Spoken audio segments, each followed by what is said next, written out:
Do you want to fall asleep quickly every night? Do you want to secure deep sleep? Do you want to wake up refreshed in the morning?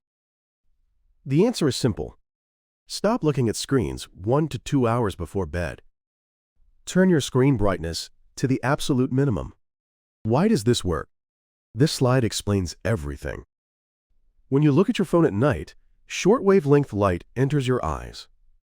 Light around 480 nanometers, what we call blue light. This light stimulates a special photoreceptor in your retina called melanopsin. The stimulated retinal cells send signals to the suprachiasmatic nucleus, or SCN. The SCN, your brain's biological clock. The SCN commands your pineal gland. It's still daytime. Don't secrete melatonin. What's the long-term result? Extended screen use before bed shifts your body clock back by a full 1.5 hours. Your REM sleep gets shortened, and your sleep quality drops significantly. Your circadian rhythm is being quietly destroyed. This is what 15 years of chronobiology research has shown us. The mechanism of how light affects circadian rhythms and melatonin is well established. However, the magnitude of impact from everyday device use varies with brightness and individual differences. And this is achievable. Don't bring your phone into the bedroom 1 to 2 hours before bed. Turn screen brightness down to the absolute minimum. This is how you protect your sleep. Today, let me show you the scientific evidence. Your brain has a clock. The suprachiasmatic nucleus, the SCN. Located in your hypothalamus, it's a cluster of tens of thousands of neurons. This SCN controls your 24-hour rhythm. When you sleep, when you wake, when you secrete hormones. This tiny clock decides everything. So how does this clock know what time it is? Light. Special ganglion cells in your retina contain a photoreceptor called melanopsin. This melanopsin responds most strongly to short wavelength light. Light around 480 nanometers. The signal contained in sunlight that tells you it's daytime. When melanopsin detects light, the signal travels through the retinohypothalamic tract to the SCN. It's daytime. The SCN receives this information and synchronizes your body's physiological functions. What's the problem?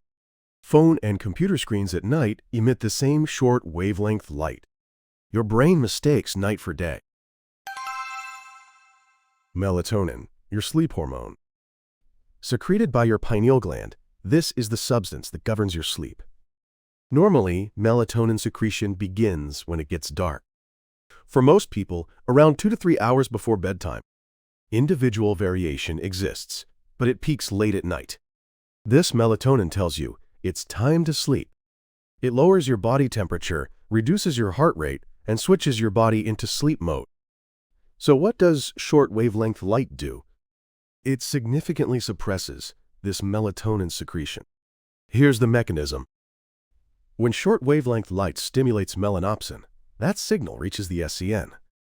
The SCN sends a signal to the pineal gland. It's still daytime. Don't release melatonin. The pineal gland follows this command and suppresses melatonin secretion. The point isn't just whether it's blue. At night, the brightness of screens and lighting itself matters. These days, there's an internationally used approach to evaluate light that affects your body clock, using a metric called melanopic. Extended screen use before bed significantly suppresses melatonin secretion. Some studies report around 50%, but this is heavily dependent on light intensity and duration. Even warm colors can have an impact if too bright, while dim light may have minimal effect. What's the result? You can't sleep.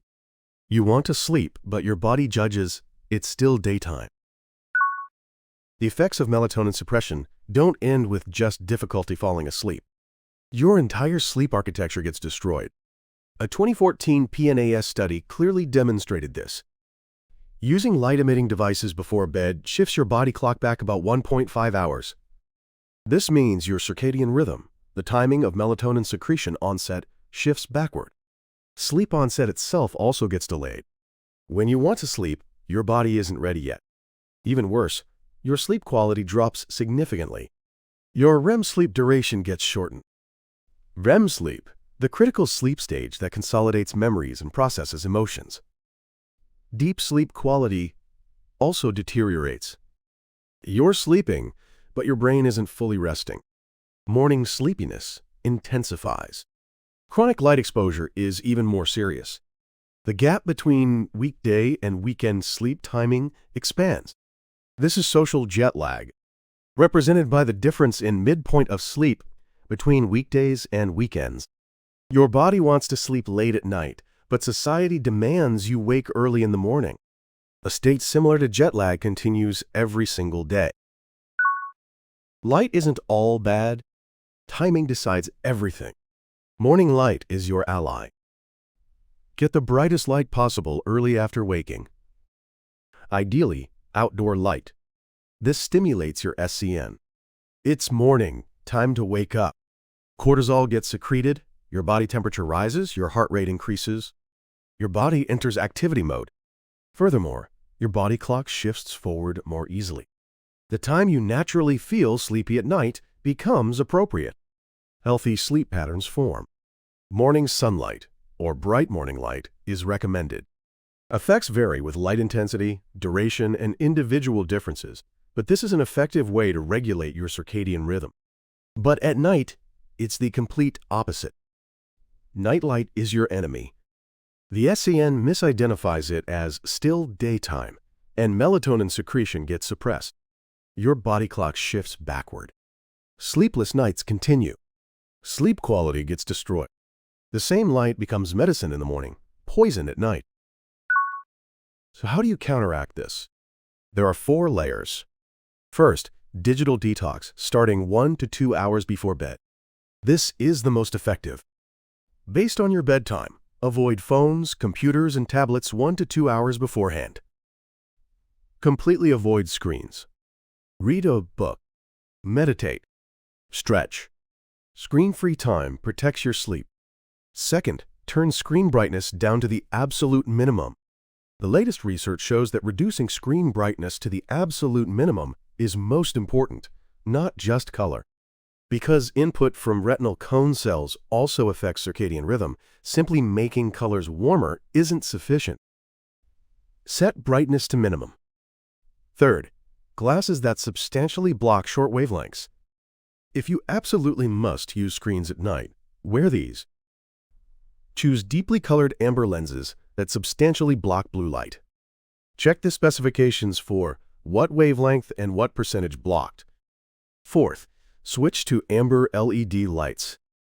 Change your nighttime lighting to amber or orange lights. These contain almost no short wavelength light. Your brain recognizes it's night, and melatonin secretion begins. What about phone night mode or f.lux apps? These lower screen color temperature. However, while they can warm the color, screen brightness and stimulating content tend to remain. As countermeasures, they're supplementary at best. The most important are the first and second strategies. Starting 1 to 2 hours before bed, don't look at screens. If you absolutely must use them, set brightness to minimum. Here's a critical fact I need to share. Light sensitivity has individual variation, and we're talking differences of 50-fold or more. A 2019 PNAS study showed this. Even with the same light exposure, the degree of melatonin suppression varies greatly between people. Age and genetic factors influence this. Younger people tend to be more sensitive to light. Some people can't sleep with even a little light. Others are relatively unaffected. Which are you? If even a little light keeps you awake, you need stricter countermeasures. Digital detox starting 2 hours before bed. Complete bedroom darkness. Consistent use of amber lens glasses. On the other hand, some people are relatively unaffected. But don't let your guard down because of that. Chronic exposure affects everyone. Observe your body's response. Is there a difference in sleep quality between nights you looked at your phone and nights you didn't? That difference reveals your light sensitivity. Now, let's organize today's key points. Here's today's summary. First, the mechanism of short wavelength light. Short wavelength light, around 480 nanometers, stimulates melanopsin in your retina. That signal reaches the SCN, suppressing the command to the pineal gland for melatonin secretion. Extended screen use before bed shifts your body clock back about 1.5 hours. REM sleep gets shortened, and sleep quality drops significantly. The real culprit behind modern insomnia is screens. Second, timing and brightness decide everything. Get the brightest light possible early after waking, ideally outdoor light. This shifts your body clock forward and regulates your circadian rhythm.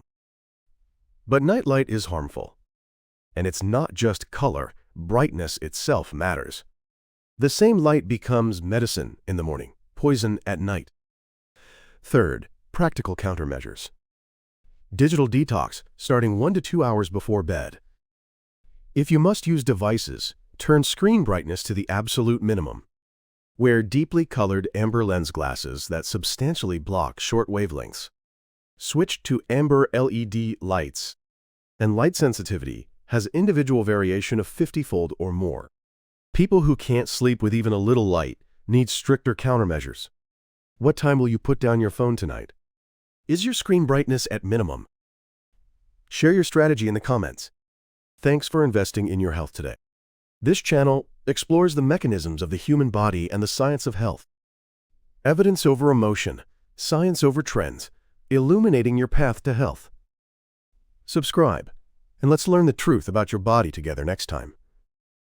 Turn on notifications, and every time a new video drops, your health knowledge levels up. See you next time.